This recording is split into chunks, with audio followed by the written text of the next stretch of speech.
But which one is better? Sorry. Thank you, Lord. Thank you, It's Lord. okay, sister. It's okay. It's okay like this. We can hear you. Okay. Now, I think we are live now. Yes. Good morning to all our viewers. You're welcome to this episode of our monthly Women Building Communities show. My name is Sherifat Akibu-Onatade.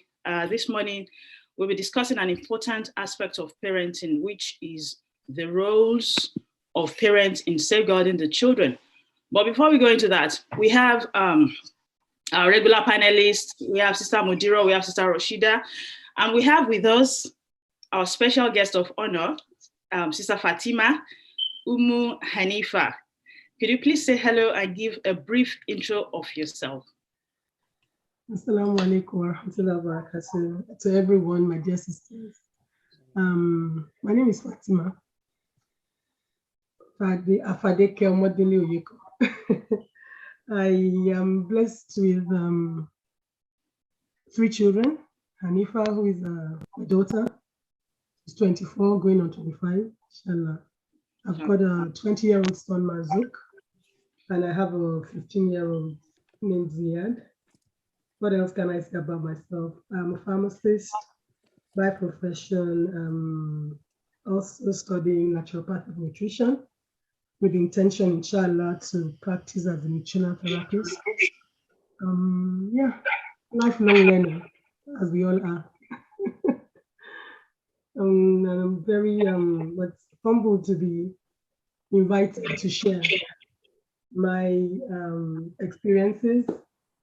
And that's what I'm calling, because I'm not an expert. I did say to Sister Sharifa when she mentioned the intention to invite me that I'm not an expert in this field, but I suppose that, as believers, everything is from Allah. And indeed, He has made me realize otherwise, that I am an expert in my own journey. And I think if He has decided that I'm worthy to be called to share, then I beseech Him to direct all that will be sharing with ourselves, and we ask Him to also accept our intention to be here, which is solely to seek His face and to share of all the good that we believe He has bestowed upon us, and hoping that we can put that forward, which is well. So that's the little about myself. Mashallah, thank you very much, Sister Fatima. I pray Allah guide us in the talk and make it beneficial in our lives. Sister Mudiro and Sister Rashida, do you want to say hello as well, please? Hello, everyone, and assalamu alaikum. Welcome to Women Building Communities. And as usual, I'm part of the regular panelists, and I'm indeed happy to be here today to, be on the same platform with my very amiable sister, Sister Fatima, and my other sisters. Alhamdulillah. We do hope that we would have a good discussion today, inshallah. Sister Mudiro. Hello, good morning. I'm Mudira Katsolatugoshudia. I'm one of the regular panelists. I am a teacher and I'm a businesswoman. Thank you. Oh, that's good.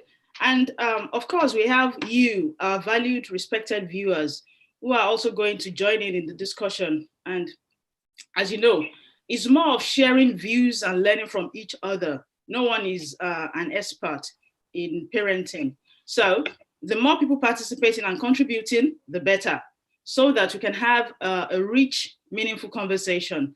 I'll let you know when it's time to come in. And please, for now, sit back, follow the discussion, make notes, put down your comments and your questions. Okay, and also very important, please help us to share the link to your contact so that more people can join us the next time and in the future, and can all of us can benefit more, inshallah. I need to mention also that we are live on Facebook and YouTube, just in case you don't know, the next time and in the future, and can all of us can. Okay, we are live on Facebook and YouTube. You can watch our previous and on Twitter too, and Instagram. And on Twitter and Instagram. Thank you, Sarah Rashida. You can watch our previous episodes, anytime on either of of this platform, or on any of this platform at Women Building Communities, just type that in, then you see us there, inshallah. So starting the discussion, we all know that every child deserves an absolute care from their parents or whoever is in charge of parenting them. There are cases of inappropriate and inadequate care, and this has resulted in one form of abuse or the other. And these experiences, they can stay with the survivors for a very long time. Even the adults who have buried their history of child abuse, they still continue to suffer in different ways, So, most of them, they find it hard to maintain a good relationship with people. I'm sure you agree with me on that. They have disturbing memories. They tend to disassociate themselves, from the community. Research also suggests that they suffer, from substance abuse, depression, anxiety disorder, low self-esteem, and the rest of it. It affects their personality and the ability to regulate their emotions. So, all of these have consequences. And so now let's start with what parenting all entails. Sister Fatima, tell us about parenting, please. Like I said, so let's start. I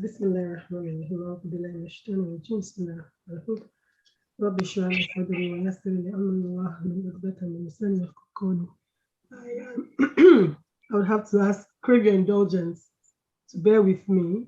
It's that winter season now, and yes, I'm dealing with my own cough and flu at the moment. And yes, I ask Allah to guide us, to bless us with, to grant us, that which He's blessed for us, and to benefit us with all that, He grants us in terms of wisdom, and to increase our knowledge. Amen. From my own experience, and I would say experience lived as a child myself, experience learned along the way as I found myself parenting others, experience acquired in terms of my own medical development, trying to make sense of, my nurture and my own nature and my own nurturing, as it were. So all of my experiences. Like I said, I'm not an expert in terms of profession, but I am learning. And for me, I would say parenting really stems from myself. Yeah, I'm not inclined to think along the lines of maybe textbook or whatever. I'm just talking solely generically. Parenting, I would say it's. I can't say. Parenting involves the individual's capacity to embrace that role Allah has assigned to them as a human custodian of another human being. And Allah has aptly described us, parents. So biologically, the children are brought forth to the world by Allah's decree through us. And Allah has described us as shepherds. And He has also said He's going to hold us accountable for our flock. Now, again, I don't intend to be academic about this. I'm not going to be quoting verses. I'll just mention, because I'm sure we all, if not certainly, the majority of us would have heard about this and heard these quotes and these references. And if we haven't, we can then assign that for ourselves as our homework. So if Allah, who has created us in His infinite wisdom, has described us parents as shepherds, for me, that defines what parenting is. And who is a shepherd? From my own understanding, a shepherd is one that tenders the flock. So a shepherd in this sense is shepherding one of their own. A shepherd in terms of profession, of the way we understand it, from a human being looking after animals, is the shepherd looking after other animals. But there is this shepherd who is a human tending to their flock who are also human. So for me, parenting is that the fact that Allah has chosen for certain persons to be in charge of certain persons. And the people who are in charge were raised as well. So it is not something that is contradictory to your nature. You don't speak to animals, but Allah has given us that hikmah and that blessing to be able to raise animals. Those of us that have pets, for instance. So if none of us have even done shepherding before, but some of us have pets. I know quite a number of my friends have cats. And some people, even amongst us here, may well have studied, veterinary medicine or anything like that, whereby you actually deal with non-humans and they are in your care and you communicate. But in Allah's infinite mercy, He has allowed us to bring forth our own life. So you're not bringing forth a cat biologically. Yeah. So we are tending by Allah's own grace and by His decree, people of our own kind or persons like ourselves. So we are all human. And that for me is a very fundamental place to start from, that Allah has created us as humans. He has then now assigned us that role to shepherd other humans. And as such, you then ask yourself, so what is my role in relation to or relative to this other human? So some of us would say, if I have to ask it, openly, without reading the comments, maybe Sister Sharifa should have me read the comments, but can I ask, because those of us who Allah has chosen to parent others or to be human custodians of others, what was your intention to be a parent? What made you intend? Let's assume, that intention was given to us. Allah gave us the opportunity to actually intend. Maybe there are some of us here who didn't intend to be parents, but they found themselves there. Again, I would like to hear from you. What was your intention to wanting to be a parent, or finding yourself as a parent? What do you intend to be as a parent? Let's just see. So if you can please put your response in the chat. Nothing has come up yet. So I'll just wait a few seconds. Even if other panelists who can answer, we are all in the conversation together. So we don't have to wait. And if anybody is having problem typing, maybe they can put up their hands. I think for me, parenting, my intention to be a parent was to first and foremost fulfill what was expected. In the society, everybody expects you to have a child. So yes, everybody I have to be, and that's being honest. Yeah. That is, initially it was that, okay, the natural way, the natural expectation in society is once you are a lady or you are human, you get to a certain level in your life and then you have to have a child. So my reason was first and foremost that. But getting into it and being a parent is something entirely different, and especially having been parented myself. So having been parented myself, my expectation was like, oh, I'm going to be a better parent than my parents. So that was another reason that, okay, yeah, my parents have done what they can do, but I want to be better. So that was another thing. But getting into it and, starting to have children, you have a different level of attachment and feeling of responsibility. And that's for me, has really guided that sense of having a responsibility.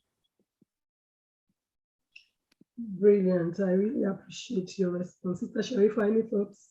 It's the same for me. Good. So if I have to leverage from what Sister Rashida has just shared with us, I probably would say it's the same for me as well. And because we are all work in progress, and because we are not who we were when we started having children, I had my first child almost 25 years ago. I'm certainly not the same woman that I was then, or even earlier. And I think the intention, or we begin to kind of imagine our own intended parenthood from when we were being parented, just like Rashida said, exceeding her parents' standards. So while you are being parented yourself, you begin to think, Timbabi Motem, with all due respect to those who are not Yoruba speakers, once in a while, because I want to be as, as authentic as I want, I would like to be. Once in a while, I might interject my own, language. But the thing is, we begin to, I think, at the point of awareness, maybe even not so, maybe even at a very young age, before we even become matured, your parents talk to you in a certain way, or certain things happen, And then you're almost determined from that very young, innocent age to say, this I would want to do better, should I be given the opportunity? And I want to believe that that's our fitra. Allah is now beginning to wake us up with the mindset of the pointers and the guidance, albeit subliminally at that time and unaware. I mean, for us as well, we are not aware that we are actually beginning to format in our minds what we would, be doing ourselves. So the intention is one thing. Actualization, as my sister also said, is another ballgame entirely. We are work in progress. So it's not going to be the same from start to finish. We would actually realize as we go along the way that things will change. And oftentimes it does change for the better, perhaps from a negative standpoint, if you can, allow ourselves to use that word. We learn from our experiences, and our experiences would not always often be positive, but that's how we learn. And nobody comes with a blueprint, for parenting. The only blueprint we have, alhamdulillah, as believers, is that we have that guidance that Allah has sent us. So another way to probably want to start again or continue would be for us to actually imagine that Allah created us all.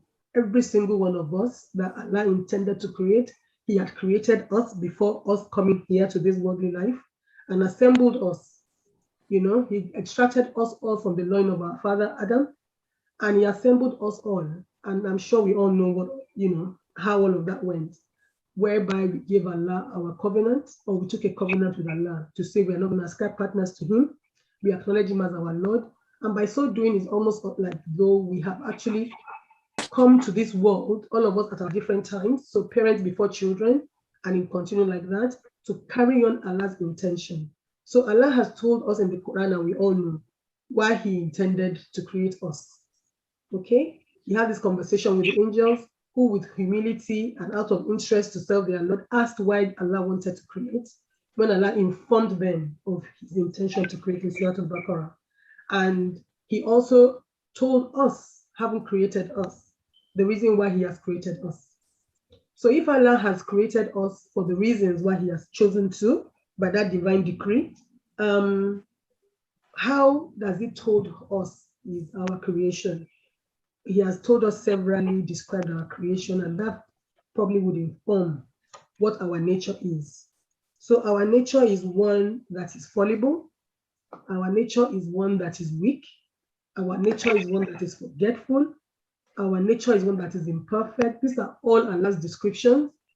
And it is important for us as parents to bear that in mind, that we all were created the same way, us and our children, and we are nurturing, we are custodians, we are shepherds, we are responsible over other creation who are humans like us. Okay, Sister Fatima, I'm just wondering, there are some aspects of parenting that are key, that we can't afford to get wrong, you understand? So I'm just wondering, can you shed more light, on these key aspects?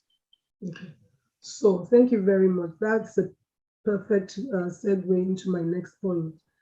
So when you understand the nature or the intention of the creator, when you understand and appreciate that yourself and your child are the same nature, then you begin to understand what that nature is.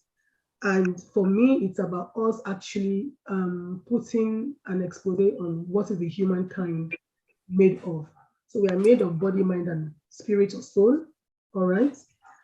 So the key areas of nurturing this nature, if you can use that phrase, would be to identify with the intention of that divine being that put us here, whose divine wisdom it is to create us in the way He has created us, and for the reason He has created us. So if Allah has created us to worship, if He has created us weak, but if He has told our father Adam, when Adam was being sent to the world, where we all find ourselves now, Allah told him, because Adam was in trepidation, he was comfortable in Jannah, whatever the Jannah it was that he was in. He was comfortable at home. He was at home, right? But Allah did not intend for for our existence to remain in Jannah, but for us to understand where we are from and where we are going to be going back to, inshallah. So when Adam was being sent to the world, Allah said,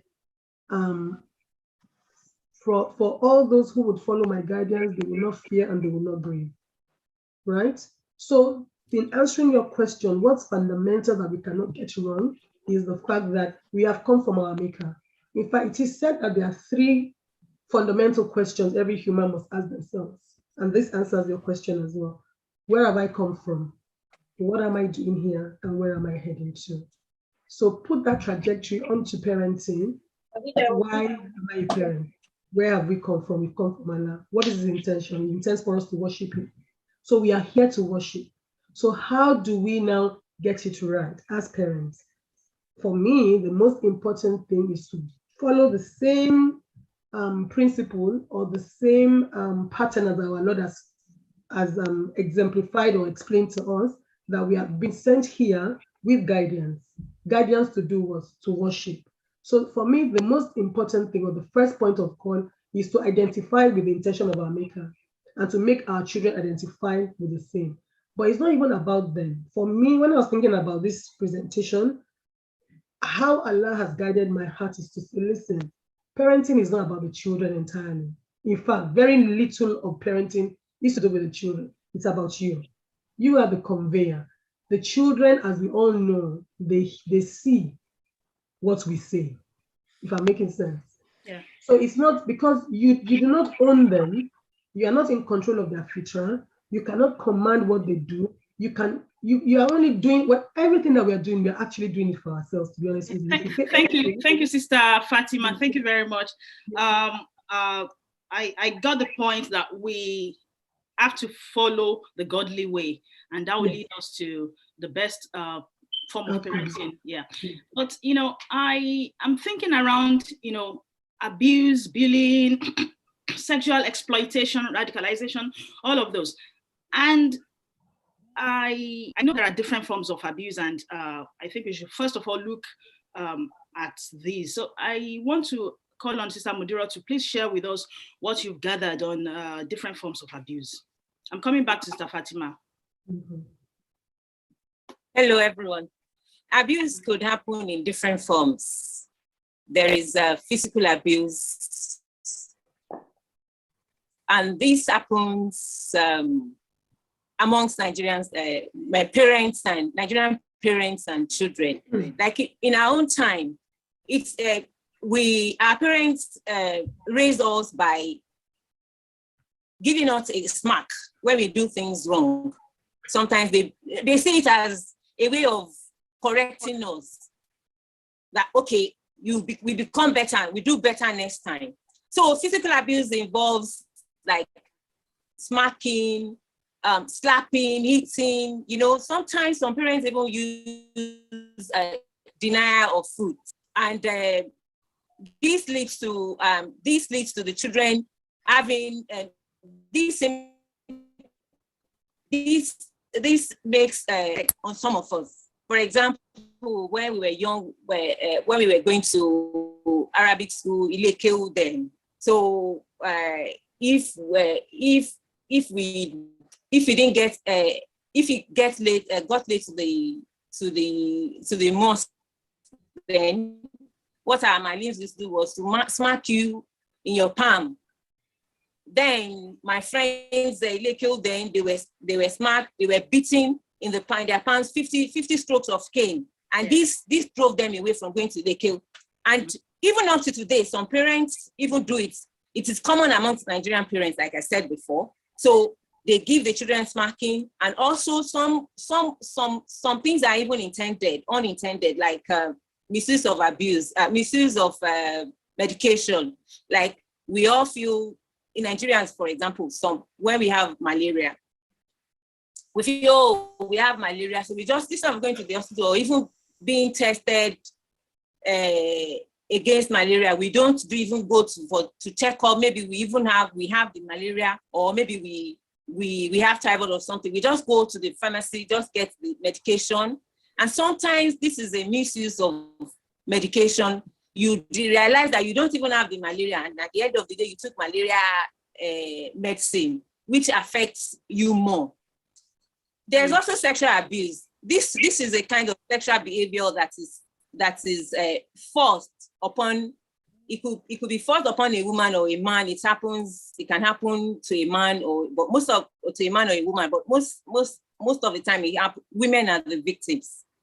So, and also there are lots I guess you're talking about children, because we are talking about parenting now. So maybe you're talking about happening to girls and boys.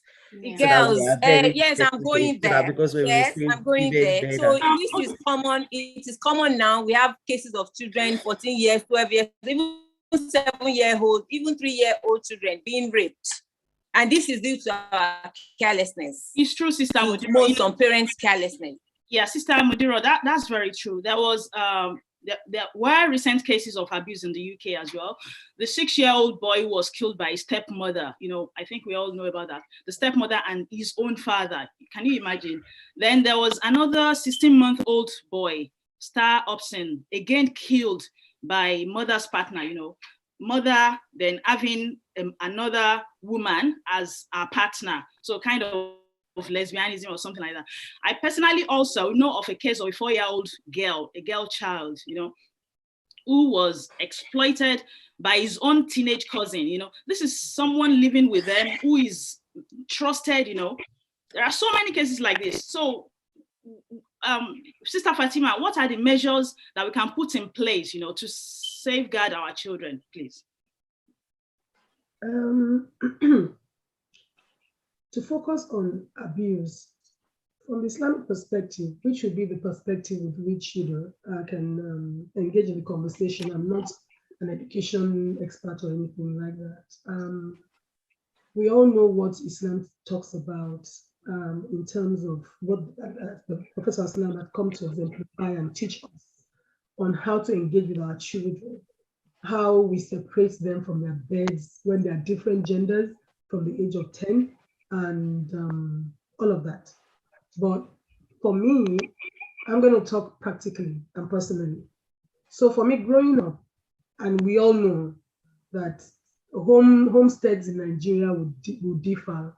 We don't do 2.0 kids. Okay, my parents were blessed with 6 children of their own, and they had several others. So it's always like full on like that.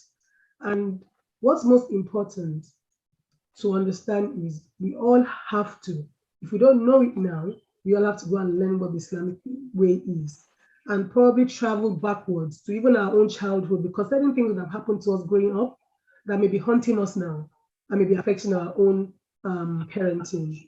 And so that we can forgive the past by understanding it and then taking those learnings into the future, we have to pay attention to the setup of our homes. So growing up and even now, we find that parents work and somebody else, whoever they are, whether paid or family member, is left in charge of the children.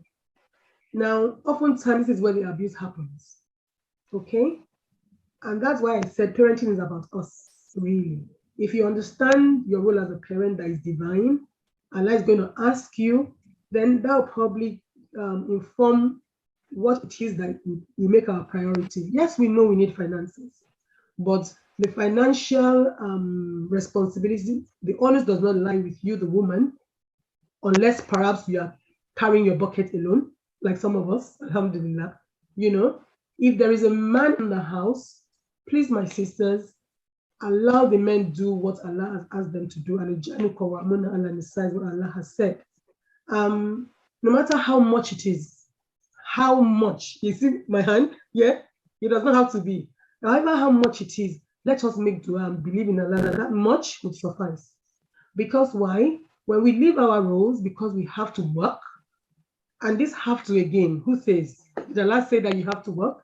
He said you have to be a mother, and he said both of you have to be parents. So it is important for us to understand, that we have to educate ourselves. In fact, that's where I'm going to start from. If you do not know what abuse is, you will not know how to prevent abuse. And I actually read just briefly about what safeguarding means. So safeguarding means protection from harm or damage. All right. So Allah has created us. Allah said that in Surah 18, that indeed we have created man in the best of forms. All right. And we also know of the hadith that says that children are believers, they are born upon the fitra, and it is their parents that, lead them into whatever it is. So when it comes to abuse, it doesn't have to be sexual. It doesn't have to be the way we understand it. Even by going in tangent to the child's fitra could be abuse, because a child needs to be nurtured with care in a safe environment by the persons who Allah has chosen as their custodians, as it were. If there is nothing stopping you in terms of your health and well-being capacity, then we should actually understand that that role lies with us, and Allah is going to ask us. I was having a discussion with a sister of mine, and I said, who is Allah going to ask? I'm sorry, what is Allah going to ask you in Yawm al-Qiyamah? Allah is not going to ask me about being a pharmacist. These are choices I've had to make myself as well. I'm not saying that my choice is the best, but I'm only talking because Allah has given me this opportunity to share my own, experience. And this is not me being judgmental. This is me speaking for me. I've only always ever looked, because coming to the UK, I was scared. I wasn't raised here, okay? But I know Allah chose this for me, and I have to survive, okay? So part of the understanding Allah gave me, and He facilitated it for me, was I wanted my children to have an Islamic primary, the initial introduction to this society. I wanted it to be guided according to my fitra, all right? Not according to my nature, but according to my fitra, which is the fitra of Islam. And Alhamdulillah, Allah accepted that. It came with a price. People told me I'm wasting money on educating my children in a private Muslim school, or to in Nigeria. And I said, yeah, my children are the houses I'm building, okay? And Alhamdulillah for that, all right? Okay. And so for me, that's about safeguarding that child, all right? Protecting from damage. Let me just make my point quickly. Protecting from damage, okay? It doesn't mean that negative things will not happen, but it starts from that intention to say, if I took my child elsewhere, this is me now, okay? Allah probably was protecting me from something. If I took my child elsewhere, if anything happened, I'll probably blame myself, right? But the point of the matter is, it doesn't matter who else is in charge of our children. Really, it starts from us, because then you put the plans in place.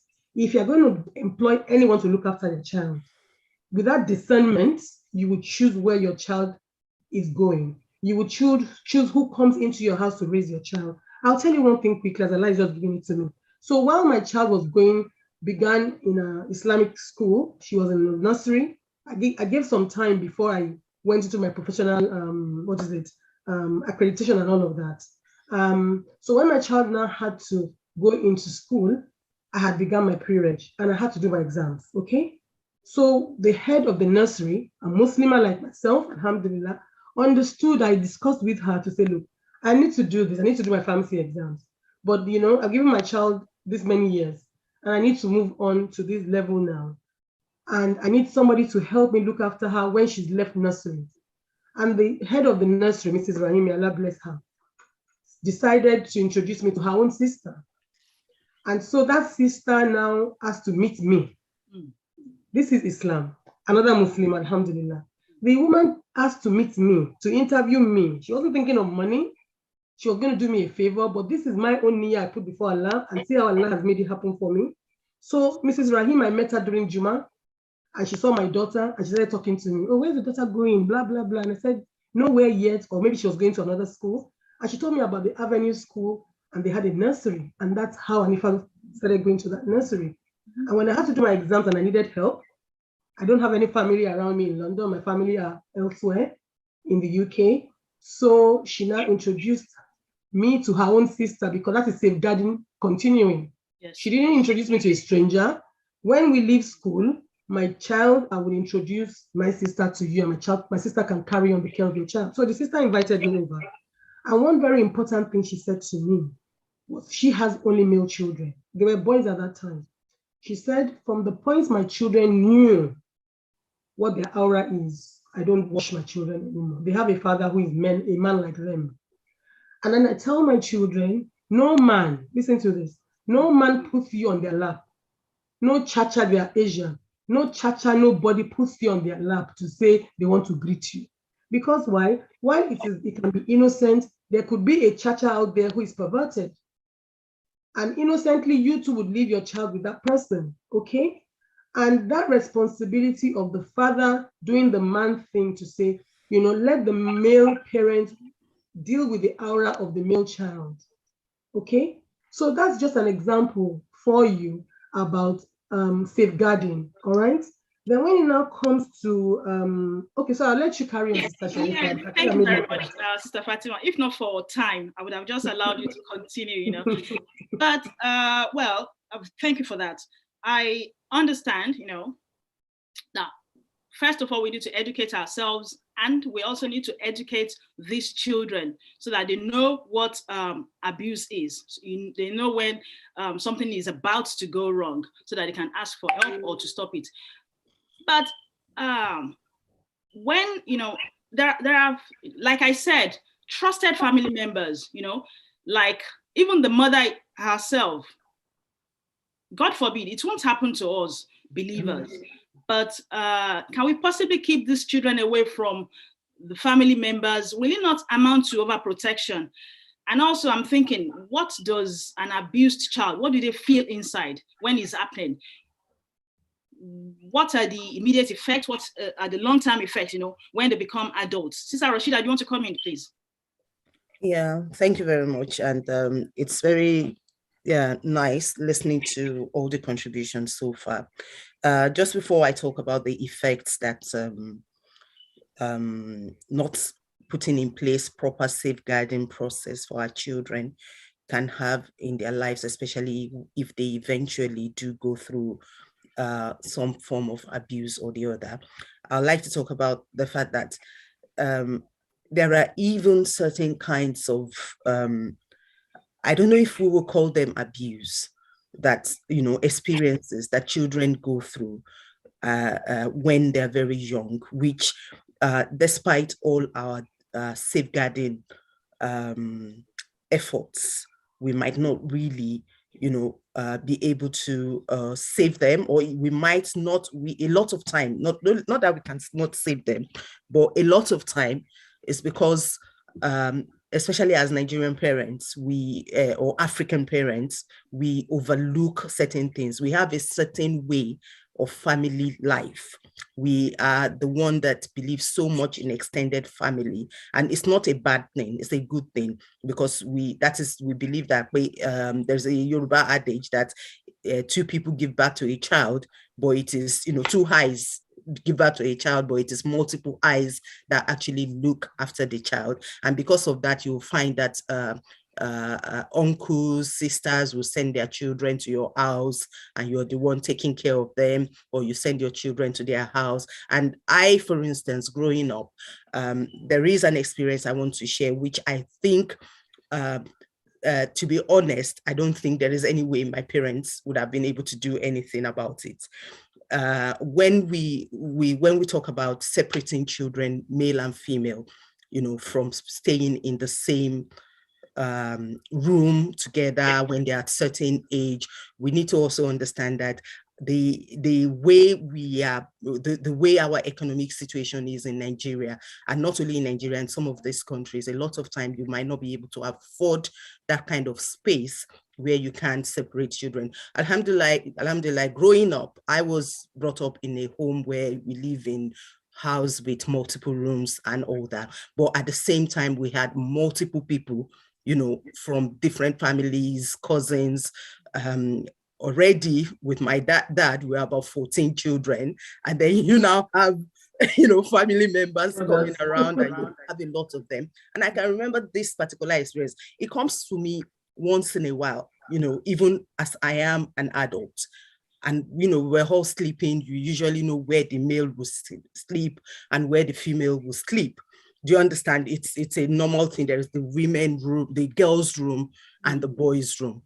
And in the middle of the night, I just felt something heavy on me. Like somebody was lying on me. At what age was that, Sister? That was, I think maybe I was still in primary school. I had a similar experience. Yeah. And the person, was just lying on me. And then I just, wanting to turn. And then I felt this weight on me. And I was like, I just shouted, and pushed away. And it was actually one of my distant cousins who, living with you, who was sent by his parents. Your parents could never have imagined They wouldn't. And another thing was, the funny thing, because it became an issue, and because I shouted, I understood, even at that age, because that is what, my dad has instilled in us, that as female, as girls and men and boys, you should stay separately. You should respect your privacy. There are certain things you cannot do with yourself. That is what, referring to what Sister Fatima was saying about educating, your children and letting them know what is right and what is wrong. So I knew, and although I shouted and just maybe one or two people woke up, but in the morning I told my dad about it. Good. I had the confidence to go to my dad and say, this person, so. And when I shouted and I did that, what he just did, he just got up, ran away, and, went back to the boys' room. And by the time it became a discussion, his mom actually came, and she was explaining that they've noticed in recent time that the boy used to sleepwalk. It's not a boy, he's actually a grown teenager, maybe about 17 or thereabout, that he used to sleepwalk, at night, and that they don't really know what's wrong with him, but sometimes he just wakes up. And they didn't say that to my parents when he was coming to stay in our house. And that's, sorry, sister. That may be an excuse, but even if it's a valid excuse, one thing we also need to hone in on is the fact that we are biology. Okay? Children that are abused, it's imprinted in them. And they may go ahead to do the same to other people. Exactly. Innocently, without realizing. That's one of the things I've even something that is wrong to do. So sometimes your biology is primed before your, I don't know what you want to call this, you know? So your nature, the flesh, is primed before your mind sometimes. Exactly. For you to be able to decipher that, no, this naturally seeming thing is actually not ideal to do. And also, that's one thing that Islam, is emphasizing, but not saying it explicitly. But we need to actually understand that. That's what I was going to by the way I started, that we must understand that we are human. We are fitra, okay? We are human. And so when you know that you are human, Yorubas also say, right? So Sister Rashida's experience now, if you have to ask Sister Rashida's dad, he is a man. So you need to ask Sister Rashida's mom. So maybe your dad may relate to the fact that I was once a teenager. He will not tell you, okay? And it's just innocent exploration. It's just biology. And you will pry on your whoever you can find. Okay. Yeah, that's another thing I was actually going to come to. I've talked about this one. That's just to say sometimes even parents might not really be able to understand some of these things. And I think what maybe could have happened in that kind of situation is, as a parent, before you even allow anybody to come into your home, there is a need to understand who they are, what are their issues, how are they, because they are people you are going to be exposing to your children.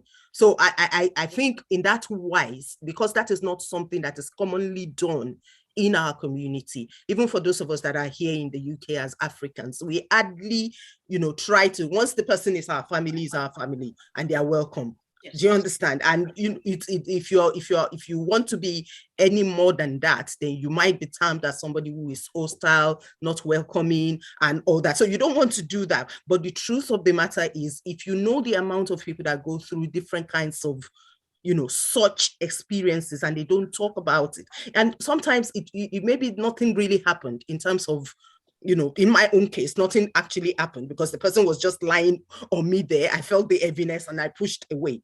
But the thing is, whether I like it or not, now imagine if anything had happened. Up till now, I still remember it. Sometimes I'm just sitting like that and, it comes to my head, and that person is still a member of my family. I still see them. And, if there's no way I see them, I won't remember that, oh, this person did, something like that. But fortunately, I don't even see them, that much now. I only hear about them. So that is one.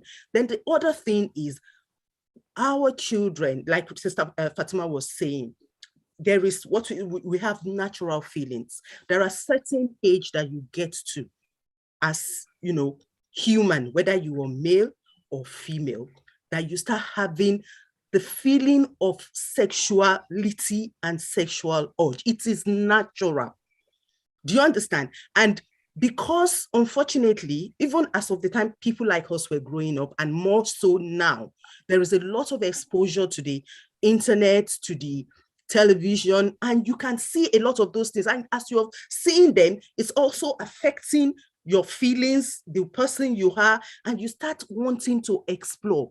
And that's where you have children, you know, missing their person. Some of them will say, oh, I think I'm this, I think I'm lesbian, I think you find, and they have opportunity to explore, because when you leave them together too much, you don't check on them regularly, you have not made that provision for them to understand that, yes, you will get to a point that your sexuality, your being, your person will start coming out, and you start having feelings, and that these are the right way to go about exploring it. These are the ways you should not explore.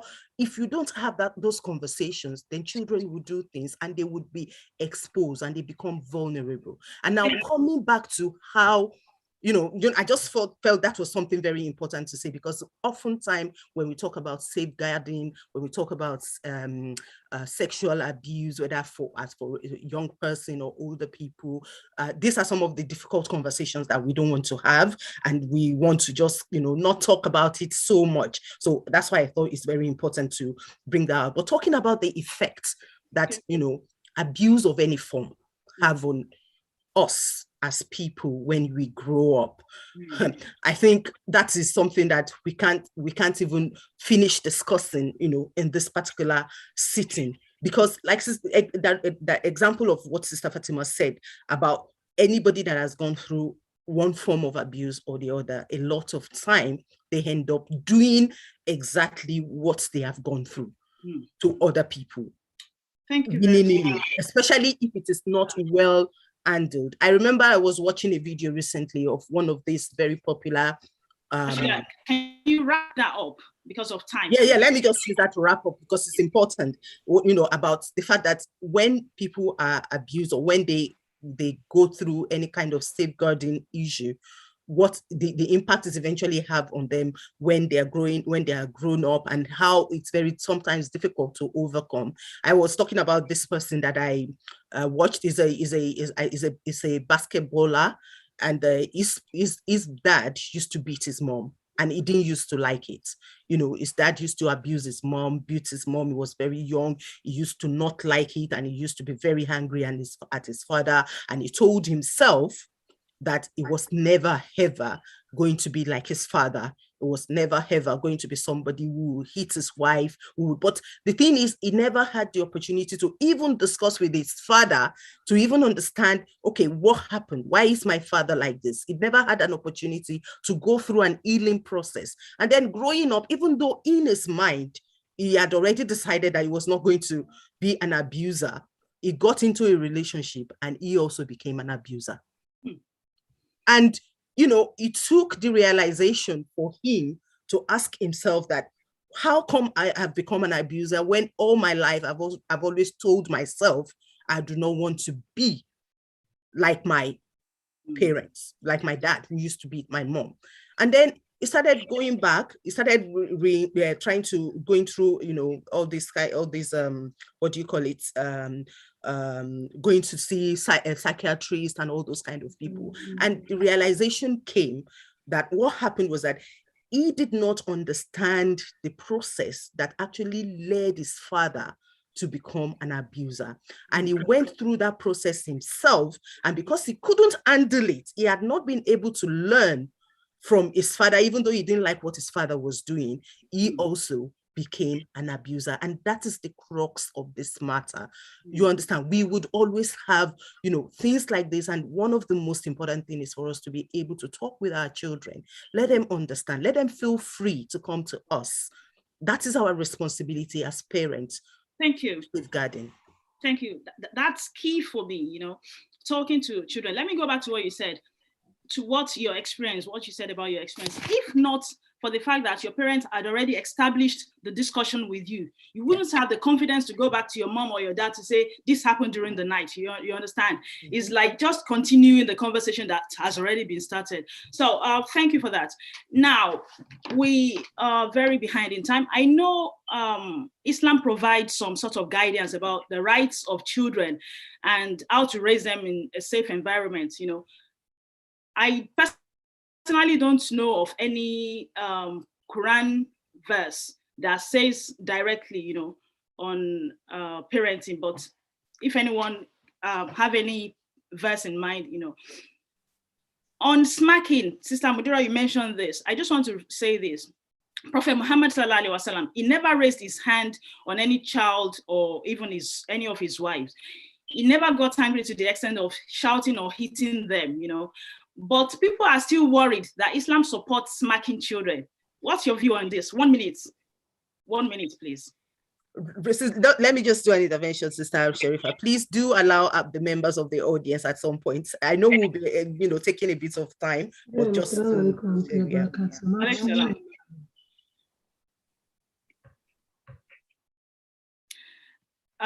of the audience, please, I'll say it's time for comments now or contribution. If you have anything to say, please raise your hand, then I'll let you unmute yourself, please.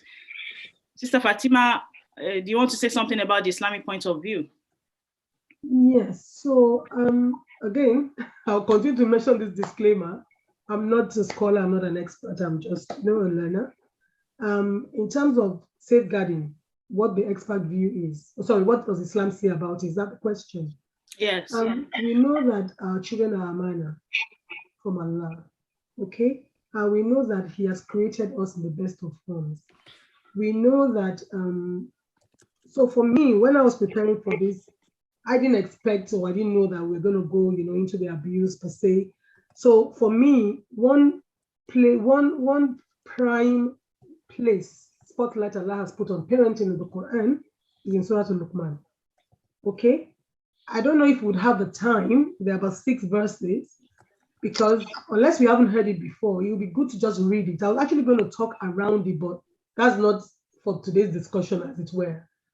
But it is important because if Allah is showcasing anything, it's important that we, you know, we pay attention. So if Surah Al-Luqman, there is only talking about abuse, but I would want us to probably read it together if time permits. So that's for me where we'll start, and that's where it will end for me, really. Okay. Because for me too, unless those who are better informed here with us can say, I don't know of anywhere in particular where Allah talks, you know, probably almost explicitly about abuse. But we know that our children are to be safeguarded. And in continuing what we started, safeguarding them, protecting them from harm or damage, also means that we prevent impairment of their health and their development. So I think it's important that we mention that quickly as well. Sister Mudira mentioned something about paracetamol, or anti-malarial. And because I'm a pharmacist, you know, I cannot but help. In fact, everything I do, you know, talks about the health and the development and safeguarding. So we can abuse our children in these ways, if you allow me to speak to that.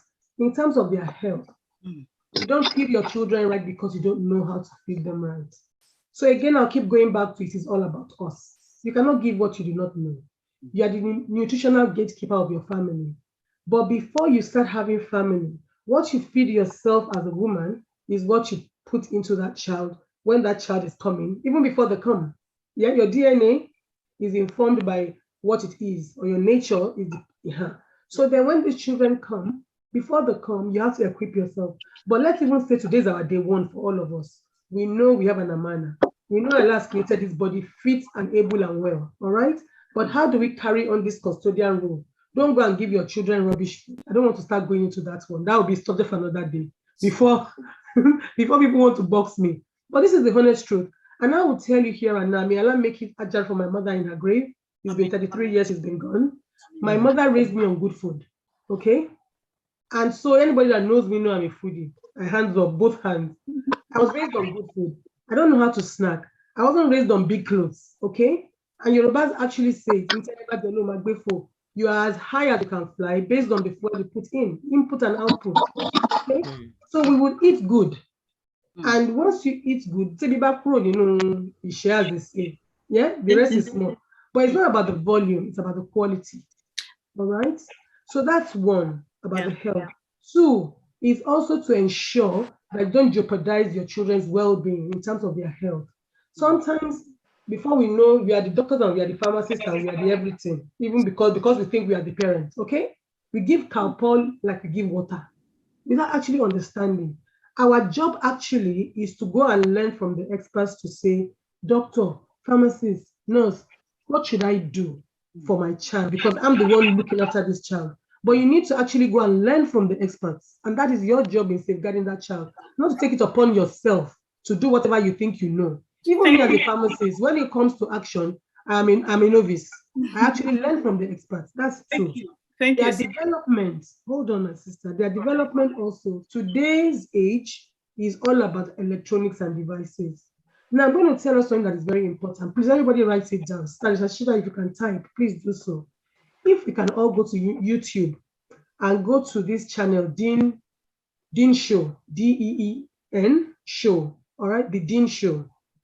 On there was a time this man was inviting nutritional experts. Now, this feature of ours that we have to safeguard and nurture, okay? We have to nurture this nature of ours.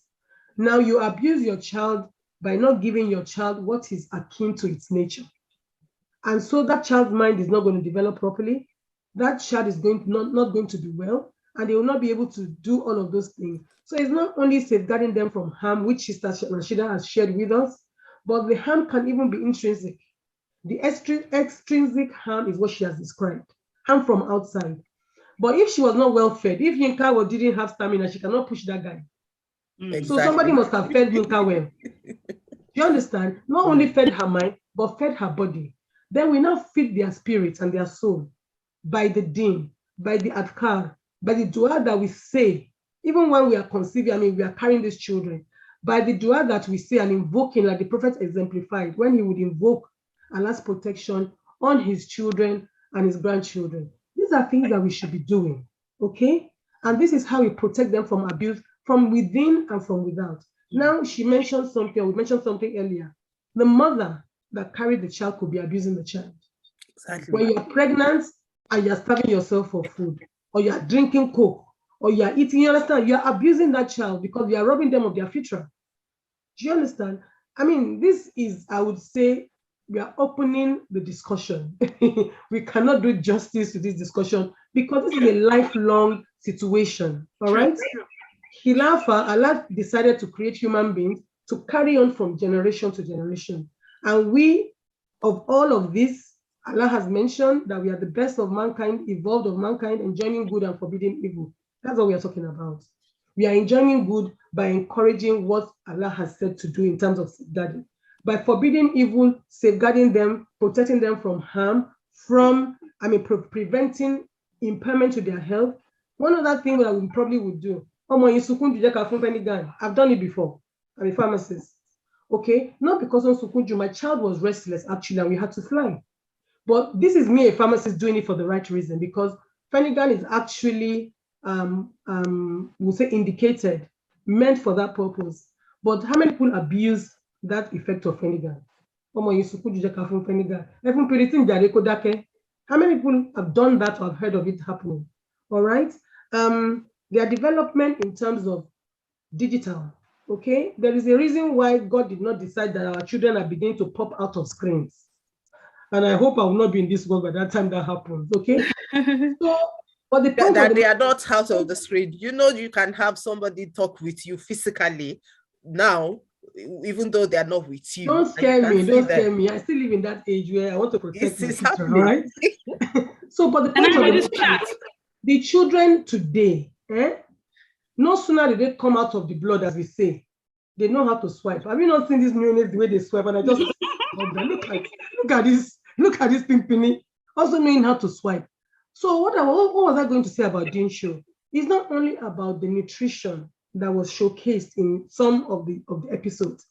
What really struck me in one that I listened to, And why Yadubillah? But really and truly, this is a safeguarding challenge Allah has posed to us, my sisters, and I'm also sharing with you for us to take home with us. It is being said, according to statistics, that the children born today are not meant to outlive their parents. And we are all praying. Now, you and I should ask ourselves, are you feeding your children what you were fed? Are you feeding your children what you were fed? I didn't have a phone until I had my second child. Somebody wanted to reach me and I said, "Me phone. Auntie, any phone?" And she went out to get me a phone. All right? But I personally, Fatima, know that when I hold my phone, this left hand, there's vibration that goes through my hand. Now, some of us are very sensitive to this EMF, all right? Electromagnetic frequency. Some of us are more sensitive. Does not mean that all of us are immune from its effect. It just means some of us know it. When I used to put the phone to my head, and we all do it, so hijab is this thing that we do. Please, it needs to stop from I'm today. the expert. I do that all the time.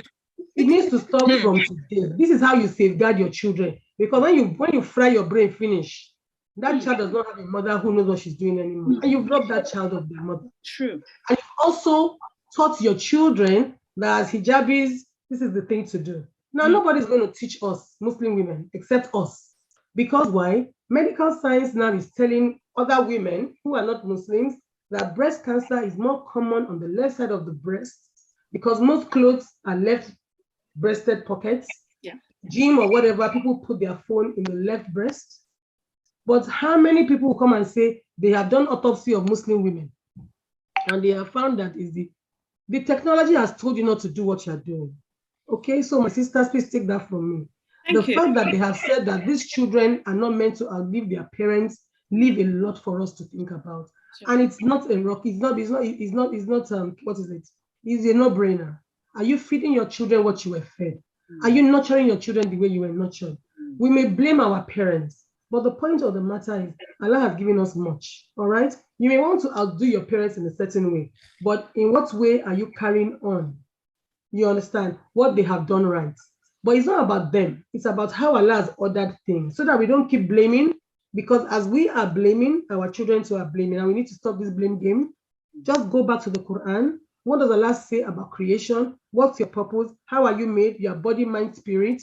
We need to feed the spirit with the deen. We need to feed the body with the right tools. We need to feed the mind with the right information. Sister Fatima, thank you very much. May God bless you for that. Now, before I read the chat, before I read the chat, let me allow Alaja Belekisi Savage to put in our contribution. You can unmute, ma. Assalamu alaikum wa rahmatullahi wa barakatuh. Thank you so much for giving me the opportunity. Just a quick one to add to the contribution. I'd like to thank the organizers and my sister Fatima. The point I wanted to make is I commend the fact that you're doing this program, and particularly the fact that my sisters were able to share experiences, because it's one of the things we don't often do in our community. I always feel very particularly about that. Things happen, but one of the things the white people do is giving feedback, and we learn from feedback, good or bad. For me, I always say, even if it's a very negative feedback, what is the take home from that? What am I taking away from that? Somebody said to me, "Oh, we've done this, you should have done better." What am I going to take away from that? And I commend Sister Rashida, the expression she shared, because I live in a big house as well. I live in a big house, and some of those things happen in family, probably similar, where you have people come. I mean, my mother was the first wife, and everybody come from Oyo. My father will invite people, people come to our house. People come to our house. And it was later on, things have happened that people don't talk about. And this is one of the things I really applaud what Sister Rashida said. Even here in England, I know some parents, they don't like their children going for sleepover and all that.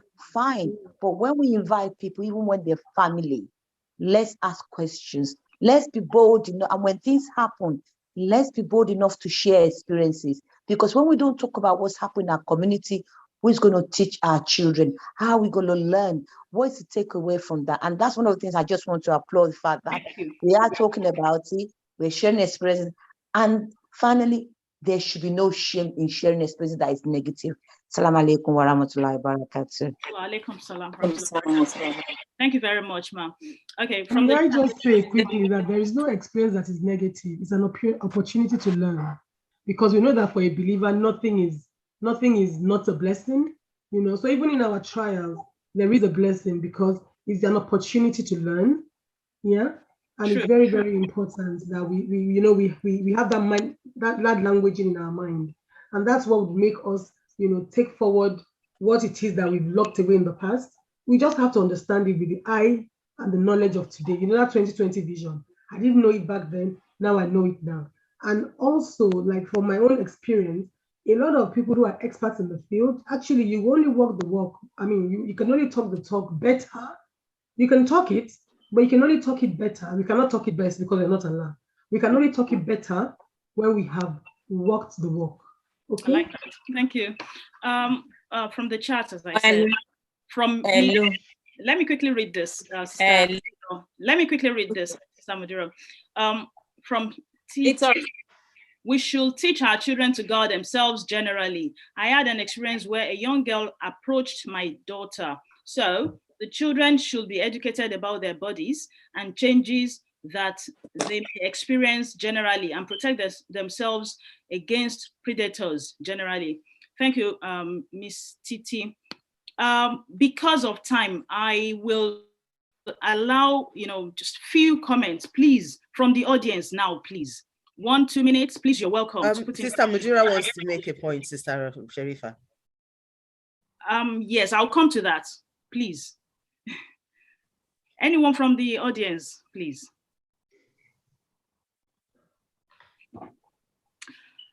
Okay, Sister Mujira, please go on. Yeah, so parents, we should be careful of the kind of words we use on our children. And we shouldn't blame our children for any situation we find ourselves. For example, a 16-year-old in the northern part of Nigeria, a boy, his mother was always telling him that since he was born, she lost her happiness. And his dad died because of him, that he was always blaming the child, and the child believed his mom was the best mom on earth. So on her mom's birthday, he said the best gift he could give his mom was to kill himself. And he actually killed himself on his mom's birthday due to the kind of words, the kind of emotional abuse that the mother has transferred to her, the transferred aggression that the mother has passed on to him. So that made him kill himself, and he believed it was the best gift to present to his mom on his mom's birthday. So we should be careful on how we say some things to our children. Sometimes it's not even about what you say, Sister Madero. I can definitely relate with what you just said now. Sometimes it's about you want to be very careful about what your children can observe around. I remember that I will tell you something. Up till the time I finished my university, I always blame myself for my parents' separation. It was after I finished university, I'm almost getting married, that something happened and made me think like, no, Rashida, you were not responsible for your parents separating. But up till that time, all through my university, I always thought, oh, it was something that I did and that I was responsible for my parents separating. So you see, it's not as if somebody said anything to me. It was just because of the circumstances, what I could observe, things I can see, and all that. And despite my education and everything, I still had that feeling. So I'm really very happy that you made that point, Sister Mdira. Okay. We had Sister Toyin's hand, Moibude's hand before.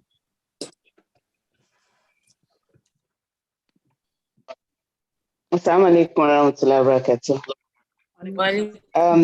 I just want to applaud the organizers, Sister Rashida, and the contributors, Sister Fatima and Sister Sharifa, for actually, very sensitive and useful discussion within our community. I really want to say this should just be the beginning of the conversation.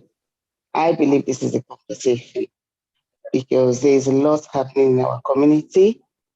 And I believe if a lot of people are able to listen and make their own contributions, things will become much better within our community.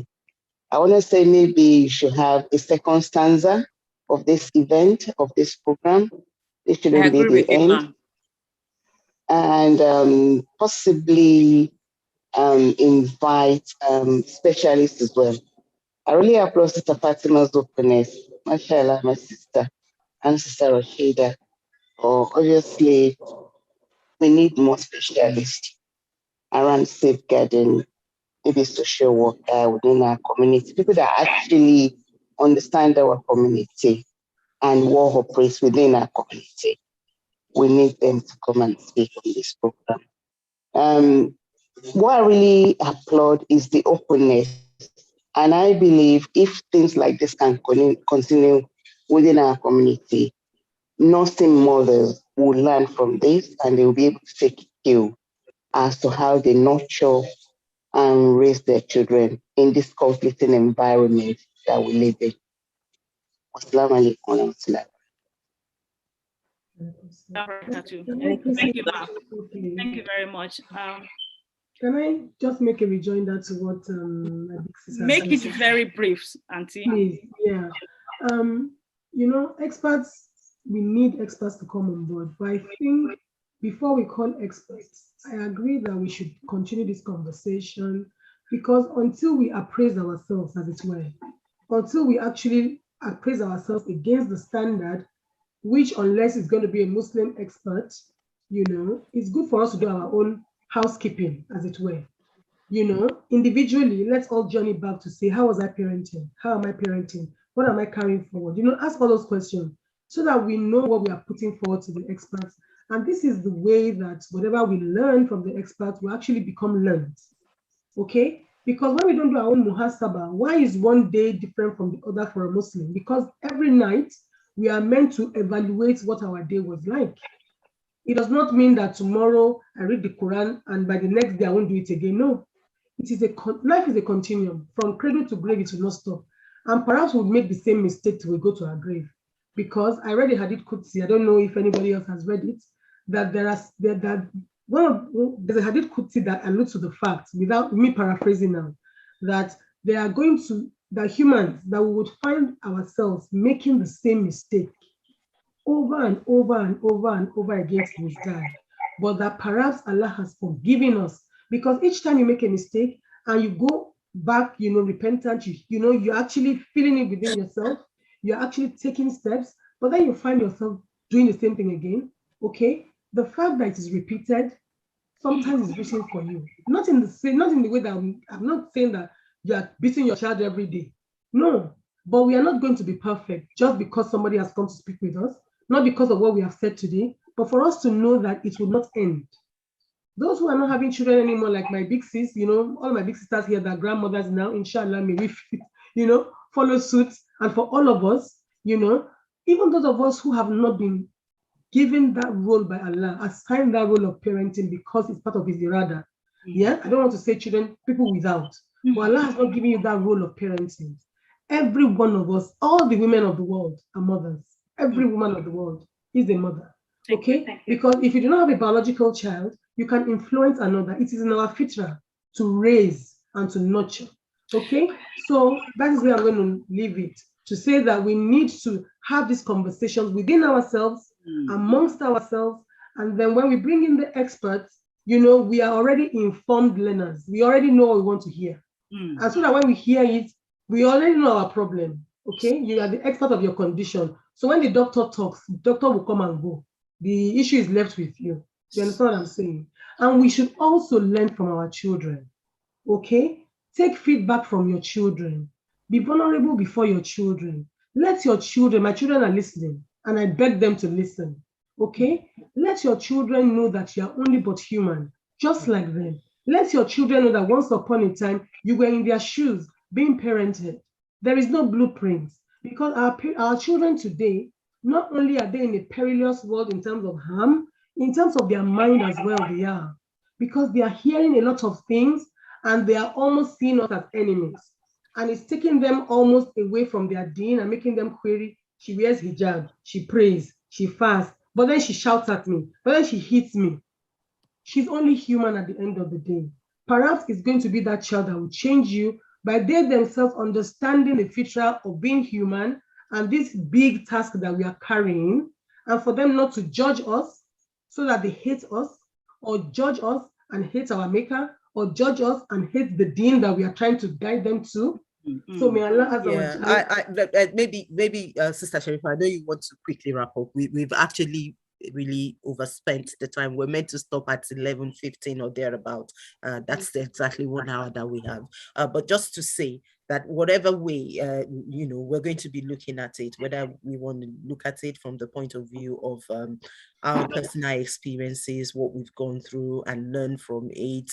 There are also a lot of things that we need to unlearn as people. And a lot of time, people who deal specifically with situations like that are in a better position to help us unlearn. So yes, Sister Fatima is absolutely very right. We need to have, we need to, take care of our own space now, then bring others who possibly deal specifically with such situation to actually help us to unlearn and also learn to do things better. So both ways we need all that, and inshallah it's one of the reasons we have this program.